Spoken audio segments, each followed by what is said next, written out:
Aloha! Today we're exploring how public, civic, and institutional uses are defined and regulated under Article 5 of Honolulu's Land Use Ordinance, which is Chapter 21 of the Revised Ordinances of Honolulu. Please note this presentation is for training purposes only, and you should always review the actual land use ordinance and other applicable regulations before you embark on a project. But first, let's do a quick big picture review of the Land Use Ordinance. This is where the zoning districts are established and development standards like height and lot coverage are set. The Master Use Table specifies which uses are allowed where. Articles 3, 4, and 5 specify the development standards for each use, and Article 10 houses definitions for each use. Finally, it establishes that the zoning maps show where the districts are. If you would like more information about the Land Use Ordinance, please view some of our other training videos. Ordinance 25-2, also known as Bill 64, updated use names and definitions, updated permissions, where a use is allowed and what kind of permit is required, added uses, updated specific use development standards, and reformatted the master use table. Our topic today is public, civic, and institutional uses. Ordinance 25-2 relocated the master use table from Article 3 to a newly structured Article 5. The master use table groups by broad use category. For example, residential, commercial, agricultural, industrial, and institutional, with clearer formatting and cross-references.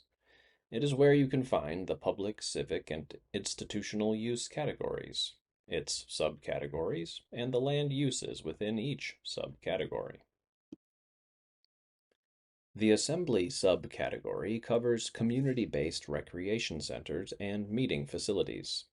A community-based recreation center includes outdoor and indoor recreation, swimming pools, locker rooms, sports courts, gymnasiums, meeting rooms, offices, and supporting facilities.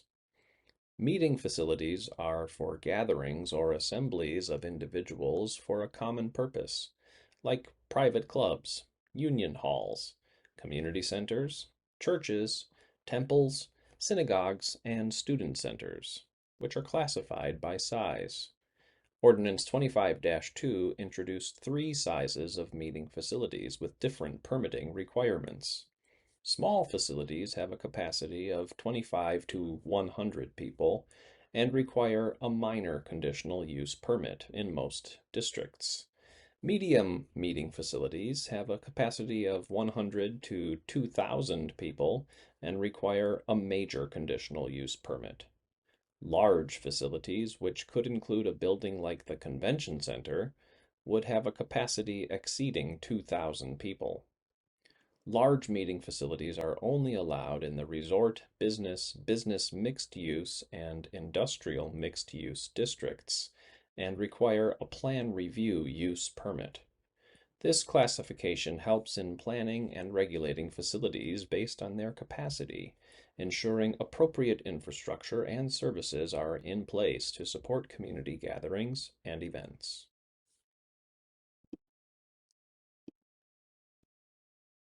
Education uses are categorized here into three main types: schools for kindergarten through 12th grade, vocational schools, which teach adults business, industry, trade, language, or other vocational technical instruction. Universities and colleges offer post-secondary education, which award an associate, bachelor, master, or doctorate degree.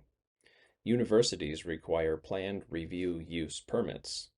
These classifications reflect a range of educational institutions, each with distinct anticipated impacts on land use planning and corresponding permit requirements to evaluate issues like facility size, traffic, and community integration. Government-related uses include consulates, prisons, and public facilities. These uses serve critical public functions and have specific land use considerations. Public facilities provide a government function, activity, or service, including public administrative offices, transportation stops, libraries, satellite city halls, post offices, public schools, public parks, the Honolulu Zoo, and public golf courses. Parks and open spaces are essential for community well-being and environmental health. This slide highlights cemeteries and private parks as examples within this category. These spaces provide recreational, cultural, and ecological benefits, and their designation in zoning ordinances helps protect them from incompatible development. The next two subcategories include several uses that previously fell under utility installations type A or B. The communications subcategory includes infrastructure for TV and radio broadcasting, as well as telecommunications antennas. These elements are essential for maintaining robust communication networks, supporting everything from broadcasting to wireless services, and are regulated to balance technological needs with community and environmental considerations. Communication towers include monopoles, monopines, and monopalm, and lattice towers with telecommunication antennas and their associated equipment.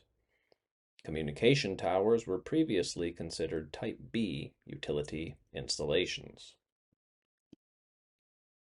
Communication support structures are antennas integrated on a structure like a roof or building facade, light pole, clock tower, or steeple. Antennas need to be concealed within the structure or designed to minimize visual impacts through architecture, landscaping, or other site solutions. Antennas can no longer be designed to extend above the top of the roof line, as seen in the picture on the top right. Now, antennas need to be integrated into the architectural features of a structure, like being placed in alignment with corners or columns, or following the color patterns of the building, as seen in the picture in the lower right. Or antennas can be hidden behind screening walls, as shown in the picture on the left. Alternatively, antennas can set back from the edge of the structure to minimize visual impacts from the ground level at the closest public place. Utility uses are classified by size: small, medium, and large.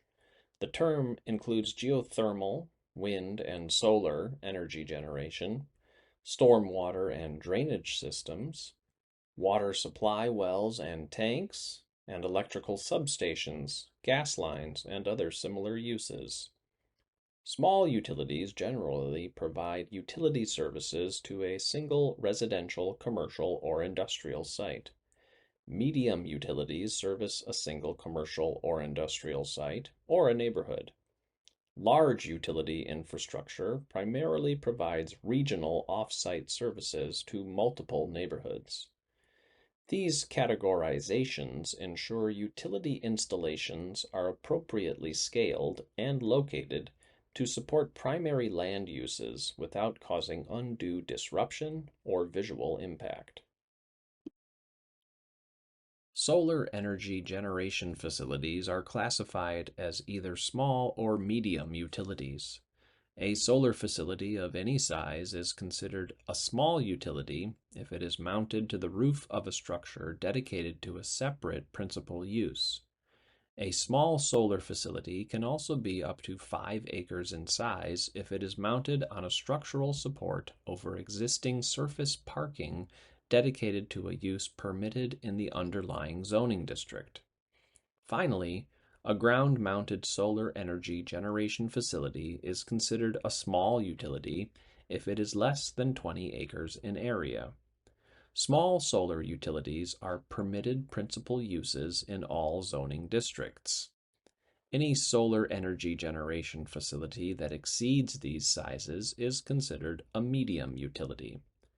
Medium solar utilities require minor conditional use permits in all zoning districts, except certain industrial districts, where they are permitted principal uses. Small utility wind energy generation facilities are those with a rated capacity of no more than 15 kilowatts. Medium facilities have a rated capacity between 15 and 99 kilowatts. Both small and medium wind energy generation facilities must be set back from all property lines at a distance at least equal to the height of the wind turbine. Measure to the top of the blade. In other words, they must have a 1-to-1 setback. Large utility wind energy generation facilities are those with a rated capacity over 99 kilowatts. Each wind turbine in a large utility must have a 1-to-1 setback from the property line and must be set back at least 10 times the height of the turbine or 1.25 miles from lots in the country, residential, apartment mixed use, or resort zoning districts, whichever is greater. And that sums up the public, civic, and institutional uses of Article 5 of the Land Use Ordinance. Mahalo nui loa for joining me today. I hope you'll check out our other land use ordinance training presentations.